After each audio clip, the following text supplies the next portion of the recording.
നിർണയിച്ച് notice തരും. ഒരു കെട്ടിടം നിർമ്മിച്ചാൽ നിങ്ങൾക്കറിയാം, ഏത് തരത്തിലുള്ള കെട്ടിടമാണെങ്കിലും അതിന് നമ്മൾ വസ്തുനികുതി അടയ്ക്കണം.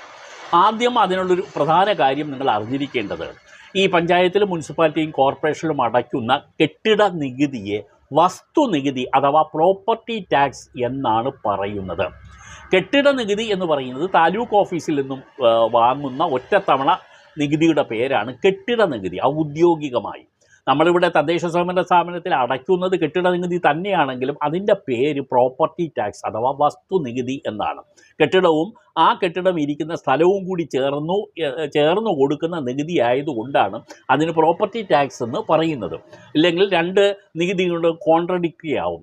ഒരേ കാര്യത്തിന് രണ്ടെണ്ണം വാങ്ങുന്നു, ഒരേ കാര്യത്തിന് തന്നെയാണ് വാങ്ങുന്നത്, എന്നാലും പേര് കൊണ്ട് അതിനൊരു ക്ലാഷ് ഉണ്ടാവും. അതുകൊണ്ടാണ് അതിനെ പ്രോപ്പർട്ടി ടാക്സ് എന്ന് പറയുന്നത്. അപ്പോൾ നമ്മൾ കെട്ടിടം പൂർത്തീകരിച്ച് കഴിഞ്ഞാൽ അതിന് ഓക്കുപ്പൻസി സർട്ടിഫിക്കറ്റ്